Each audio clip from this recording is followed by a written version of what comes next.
Thank you, everybody, for joining us here at GPOPlus's channel. Just want to let you all know what we're going to be doing with this interview series. We're going to be going through company updates and industry updates, answering any questions you guys have. So if you have any, don't be shy and be afraid to ask. We're, of course, going to introduce members of the team. So who better to kick us off for video number one than Chief Executive Officer, Brett Pojunis. Brett, how are you doing today? I'm exhausted, Michael. How you doing? I'm doing pretty well. Glad to hear it. Well, I'm glad you can make some time because what I really want to do with this first one is get to know you a little bit. So tell me about your past experience prior to being the Chief Executive Officer of GPOPlus. Sure. Just so you know, I'm not typically exhausted, but we're coming off of the LD Micro Conference, which went really well for the company. 2 days of every 30 minutes meeting with new investors and broker dealers. So it was a lot of fun, and it just takes a lot out of you. You know what I mean? So let me tell you a little bit about myself. So, I've been involved in the public markets for over 20 years in multiple capacities. I've been a director of public companies. I've done investor relations with public companies.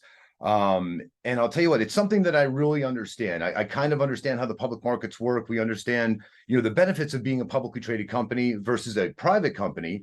Notably would be, better access to capital. And of course, we can use that stock that we have as a second form of currency, which we've been doing very successfully, to do acquisitions and acquire companies and do asset purchases in lieu of having to go out and raise a bunch of capital to then go deploy that into buying companies. So I kind of got involved, like I said, over 20 years ago. And, over the last 20 years, I've seen a lot of changes with public companies. I'll tell you what, I don't want to cry on your shoulders, but it is hard. It's so hard to run a public company these days.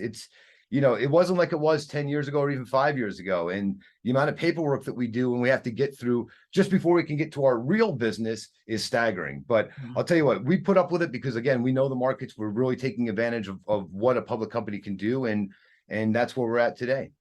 Fair enough, Brett. So this isn't your first rodeo, so to speak. And it sounds like you have a pretty strong entrepreneurial spark and you enjoy the public markets, and you know that sometimes it's a bit of a labyrinth, but you're used to weaving through it. So then now give me the origin story for how you became the CEO of GPOPlus. What drew you in, so to speak? So I went to this gas station and scratched off a lottery ticket, and it says, "You're going to be the CEO." No, I'm just joking. So let me kind of give you some backstory, so this will make sense. I was, very much involved with politics. I was on the Libertarian National Committee for multiple terms, 3 terms, chairman of the Libertarian Party here in Nevada. Nice. That kind of put me right in the middle of the nucleus for the political advocacy for legalizing marijuana. Mm-hmm. And we drafted that language in our office. We gathered the signatures to get it on the ballot. Once it was on the ballot, we, advertised and get out the vote campaigns and everything else. So very much involved with that. And that kind of afforded me to get into the marijuana industry. And I did so with a public company. Initially, I was a board member. I helped secure our licenses. I helped raise money. I helped, introduce the investment community to the public company. And my experience with cannabis, I'm a little bearish on cannabis, to be candid with you, because I think you need to have the patience of the Catholic Church and a rich uncle. So, because you got to be able to sustain through a lot of regulatory aspects. Tax structure needs to change dramatically. We can't lose 54 cents in every dollar that's generated. So what we found through all that was CBD. And at the time, we started CBD GPO, and GPO stands for Group Purchasing Organization. And at the time, a kilo of CBD isolate was $10,000 a kilo. And we realized real quickly that if we were able to aggregate a bunch of different orders all at one time and place larger orders, we got a big discount. So I went to all my friends and said, "Hey, listen, you're only getting 1 or 2 kilos a month. How about you buy with us? Let us purchase for you. I'll sell it to you for 8 if we all work together." Meanwhile, we're getting it anywhere from between 7 and 7,500. So who's better than us? But all of a sudden, the price of CBD isolate just nosedived, and the margins weren't there, and we couldn't do anything with it. So we kind of went in a little bit of a different direction. We started, creating our own brand. So we went out and worked with some manufacturers and, surrounded ourselves with some really smart people.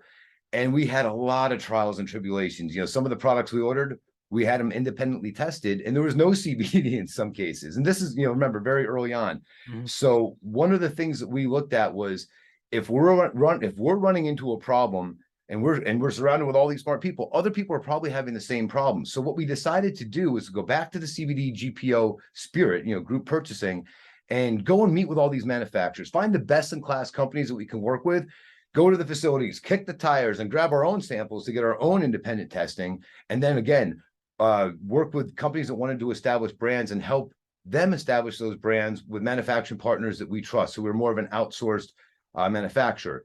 Mhm. So then the next rendition was going to be distribution. Let's take these products that we're manufacturing, our own products, and start distributing that to, different specialty retailers, whether it's vape shops, smoke shops, so on and so forth. And along comes COVID. And at the same time, we decided we didn't want to be pigeonholed into just CBD, and we wanted the levity to expand our scope and go into different industries and everything else. And so we can't really have a distribution company if all the stores are closed, can you? So we did a strong pivot and we got into healthcare, and we started Health GPO right after the pandemic started. And we started selling COVID tests. And while everybody else is going out for these massive container orders and everything else, trying to work with hospitals and hospital networks, we found a really nice lane with conjugate care. So conjugate care is, long-term care facilities, assisted living facilities, nursing homes, and everyone in conjugate care was federally mandated to test for COVID. And if the facilities tested at a certain percentage, instead of once a month, it was sometimes, twice a week. And the problem was that we solved is that these little, 14-bed nursing homes couldn't get access to the test. We went out and bought all the pallets, and then we started selling it to them. And to be honest with you, Michael, that wave lasted a lot longer than anybody had ever anticipated. Remember, we're supposed to be locked down for 2 weeks. So in February of this year, 2022, we kind of made a hard decision. And instead of letting that just fade away, the health GPO and the COVID test and everything else, we cut the umbilical cord and said, let's get back to our core competency. Let's get back to this idea of doing distribution. And we announced Distro Plus. And Distro Plus is our distribution division for GPOPlus, where we distribute to specialty retailers, again, smoke shops, vape shops, CBD stores, vitamin stores, mom and pops, bodegas. But in addition to the distribution, we also want to be a group purchasing organization. And what we mean by that is we want to find all the most commonly purchased products that these specialty retailers buy. We want to, aggregate all that together, negotiate with all the different manufacturers, suppliers, and vendors to get great discounts, and then share those discounts with our members. And that's kind of our mantra: aggregate, negotiate, and share. So from that point, when we decided to launch Distro Plus, we had our phase 1 launch. And our phase 1 launch was to do an acquisitive growth strategy. We were looking for independent and regional distributors all across the country that we would do a vertical roll-up strategy with. Plus, we wanted to increase our product offerings. So we're either going to acquire or we're going to develop our own products that we can then push through that network and generate revenue.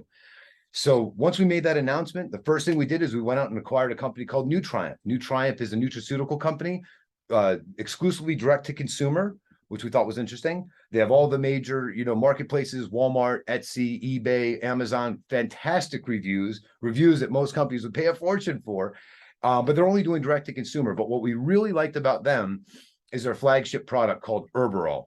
Herberol is a natural alternative to Adderall. It's an amazing product. That's their top selling product. It currently is a 60. I wish I brought one in the studio with me, but it's a 60 count bottle, which is a 1 month supply. And it's only $39.99. I'll come back to that when we put an asterisk. The next deal that we did is we entered into a master distributorship agreement with a massive manufacturer of gummies out of Dallas, Texas. And they do about 30 million gummies a month. They do everything from all the cannabinoids, Delta 8, Delta 9, Delta 10, HHC, and they also do CBD, vitamin C, apple cider vinegar. So that's an exciting opportunity for us because they're doing so much volume, and they increased from 9 million to 30 million over the summer. And so that deficit is what we're starting to sell now. After that, we announced we brought on a superstar, a gentleman named Joe Giacone. Joe is now president of Distro Plus. Very seasoned guy, great pedigree. He worked with Belkin, the electronics company that was doing the cords, the screen protectors, and he ran the Americas for that. Lots of experience. About 12 years ago, he started a company called Tech Armor. Tech Armor has sold over 25 million units on Amazon, and it's the same basic category. So it's screen protectors, cords, so on and so forth. So he really understands the retail aspect from a big box when he was with Belkin, working with the Best Buys and companies that aren't even here anymore, like CompUSA. And he brings a lot of wealth of information and fills a big void that we needed filled. And then shortly after that, which is actually this last week, we made the biggest announcement in company history. We acquired a company called Betterment Retail Solutions out of Lubbock, Texas. Let me be more specific. We entered into a binding LOI. We're moving towards a definitive agreement now. And with Betterment, they have over 470 locations that they sell their products to and they distribute their products to. And that's what we love about it, is the regionality of it. So they're based in Lubbock, Texas. And they distribute as far west to New Mexico, as far north to South Dakota. And they have an exclusive deal with Yesway and Allsup for all CBD and cannabinoid product categories. And we have kind of a store within a store concept. So when you go to a Yesway or an Allsup, you're going to see what's called a feel-good shop. And inside the feel-good shop is all of our products. So we kind of own that shelf space, and that gives us the opportunity to go and cut deals with other brands that we distribute for. But naturally, we want our own products in there because that's where we're going to always achieve the highest margins. So that gives us a DSD model that we're really excited about. And I think what I'm probably most proud of is, once we made a hard pivot, and that's always a tough call when when you're the CEO of a company, to get into another industry, even though we know the industry. But what we told our shareholders, we wanted to go out and build out the distribution, acquire companies, and we're executing on our model, and we're keeping our promise to our shareholders. Whew, Brett, that was a mouthful, man. It sounds like you guys have been going full steam ahead. You've been pivoting with the market when COVID came. You got back to the core business you guys were after, and you've been expanding since then.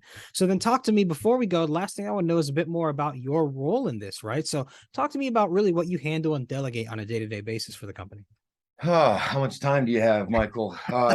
Somehow I've managed to squeeze out 36 hours in a 24-hour day. So what I do is I get to work on my projects early morning, like from 4:30 till 8, and then late at night. So I barely sleep during the week, and it sucks. But when I'm not doing my projects, I'm doing paperwork and administrative stuff and working on working the phones and making sure that our team has all the tools and resources that they need to be successful. We've attracted some serious talent. We've got an amazing chief financial officer, Larry Rue.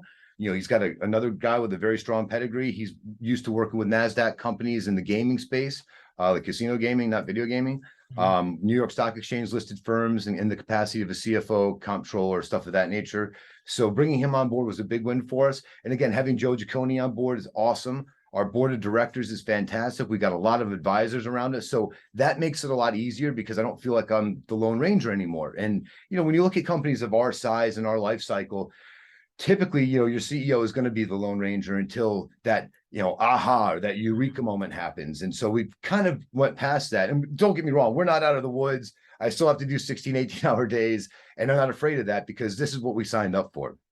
Very well said. Yeah, definitely. It's interesting because when you're a smaller company, it's often a smaller ship. You're definitely you have a lot more control over where the ship goes. But it sounds like you guys are growing really well, Brett. And I'd be very, very excited to dive deeper into each parts of the business.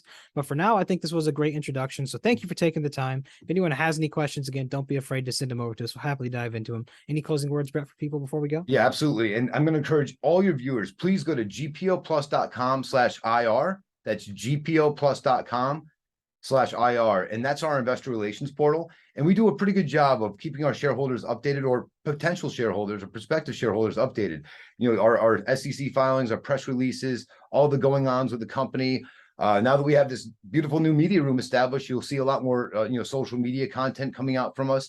And so, yeah, I would really like your viewers to get engaged with GPO Plus, follow us on Facebook and Instagram and Twitter, and just connect with us, and we're available. So thank you so much, Michael, for your time. I really appreciate it. Thank you as well, Brett. It was great meeting you, and please have a wonderful day. Thanks.